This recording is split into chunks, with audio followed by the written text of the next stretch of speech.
Good morning, good morning, good morning, Rich. Good morning to your listeners. Let me tell you, I am running, really, if I can boil it down, and I want your listeners to really remember these three things. It's going to be my filter. Number one, are the children learning? Because the children are our future and they must thrive. Number two, are we safe and secure? We must make sure that our businesses are safe, our inventories are safe, our employees are safe. You can walk down the street in your neighborhood, and my opponent, of course, would destroy all of that because she would get rid of qualified immunity.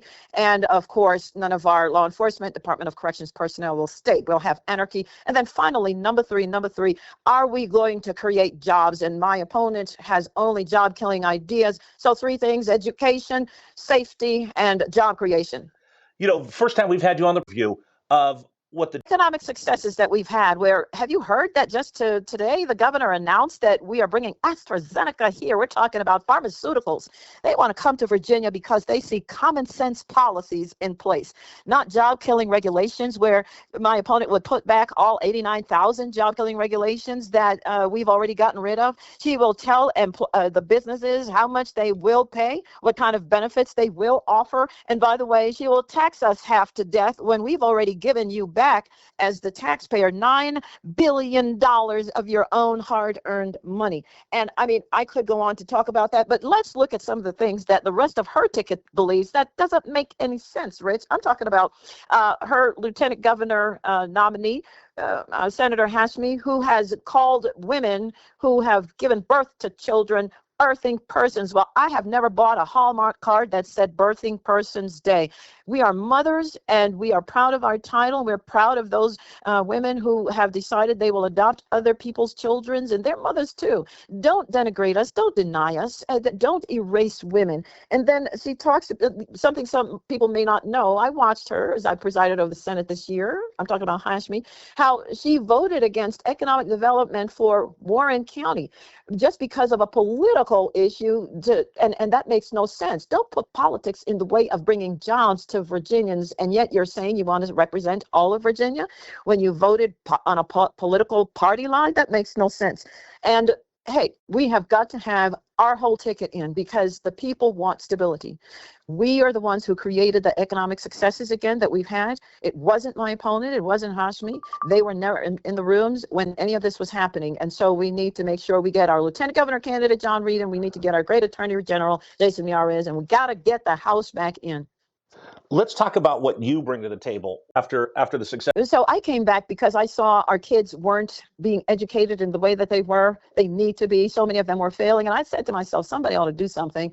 And that's when you realize again that you're that somebody. So I came out of my private life back into public life. And I tell you, I've suffered, some people say insults. I think it's just been some abuse from the other side. But I'm willing to do the hard work and take the insults because, well, we got to make sure our children have a future. We got to make sure that we're safe. We got to make sure that our energy policy is what it needs to be. My opponent is absolutely radical. Now, she is trying to change herself, reinvent herself. You know, she's calling herself now, I guess it's a pragmatic Democrat. Well, we have her on video as saying she's a progressive, but the media has been trying to paint her as this moderate. Not when you vote with Nancy Pelosi and Joe Biden almost 97% of the time. Not when you have an energy policy that says all you're going to have is solar and wind. Well, what happens when the solar and wind? It's not happening. Of course, it's nonsense, and businesses aren't going to come to an area where they don't have the energy that they need. So that means she's going to drive up taxes because where else is the money going to come from? Right. She's going to grow business. I'm trying to grow careers. I'm trying to grow everything that is all well and good. She wants to grow government. I'm trying to grow business. I'm talking about just common sense ideas. I'm talking about the barbershops. You know, folks want to open their own barbershops, and you're going to tell them that their employees are going to have to join a union, and if they're going to keep the job, they have to pay union dues. I'm talking about liberty. I'm talking about, Abigail Spanberger, go ahead with your own life and leave us alone. I'm talking about simple things like just don't erase women. You've finally broken loose from work. 3 friends, 1 tea time, and then things are in the rough. Raw power with precision engineering. All plus the spacious and break out your tunes with the official website on funding an account and there. Make a greater so that you could have a biological male in with your girl children undressing in all their full regalia. To me, that's sexual trauma. We cannot do that. We simply cannot do that. And I didn't break the glass ceiling so that it can be repaired behind me. Our girls must have equally safe and equal opportunities. We just have a couple minutes here. So I'm moving my family to Virginia. I grew up in California. I saw what that state has become, and I don't want a California policy. Yeah, so I mean, again, she's reinventing herself. So don't believe what she says. Believe her voting record, because that, my friends, is what really matters. Who are you really? And she has said that she supports sanctuary cities.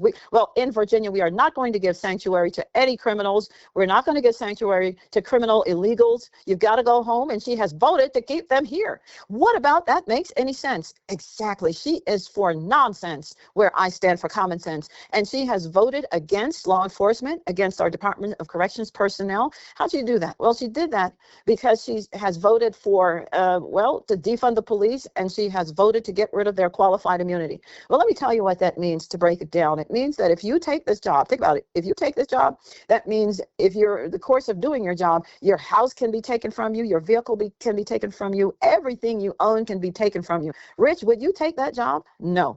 And that's where we're finding law enforcement are at. And that's why I have sheriffs who are supporting me, police chiefs who are supporting me, both Republicans, independents, and Democrats, because they are not going to put all that they've worked hard for on the line. She would create anarchy. And that's why I'm saying we need absolutely me in office, because it matters who sits in the big chair, who has the common sense ideas, who got us where we are, a thriving economy in Virginia. She was never at any of the tables when those decisions were made. Nobody ever called her and asked her her opinion on any of it. She doesn't know how to create jobs. She's going to drive them away. Big one more question, Newsom. Because they know that she doesn't have a real leg to stand on when it comes to common sense policies, common sense ideas. I mean, not again when you're trying to get rid of the police, not again when you're telling us the only education your child can ever have is public schools. And I'm saying, why not? This is the 71st anniversary of Brown versus Board of Ed. We need everything, all of the above. I'm talking about public school, private school, parochial school, homeschool, whatever, a hybrid, whatever you want to do. You're the parent. She has voted, when it comes to education especially, that if your child is transitioning from some whatever biological person that they are, they hide that from you as a parent, and that you don't even know what the curriculum is being taught. That's not what we want in Virginia. I mean, you name it, she has voted the other way. Now, in my case, we have raised so much more money historically than any Republican ever has in the first quarter of their campaign and in the second quarter. So I see some of the press has decided to, take her side on things. And look, this is my surprise face. Why the media would do that, I don't understand. But we have raised record amounts of money. I don't have, of course, what she has had because, Democrats traditionally raise more. But you see, my common sense message will prevail.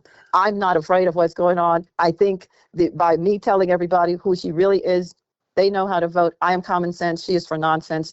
She's running away from her record. We can't afford her. She's going to raise taxes. She's going to raise our utility bills. She's not going to get rid of the car tax in the way that I will.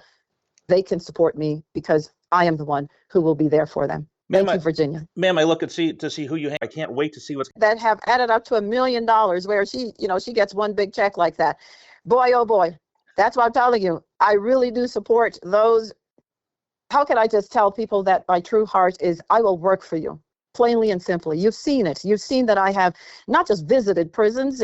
I have led a men's prison ministry. I haven't visited homeless shelters. I was part of helping women while they were in homeless shelters. I ran them myself. So I know what it's like to not have anything.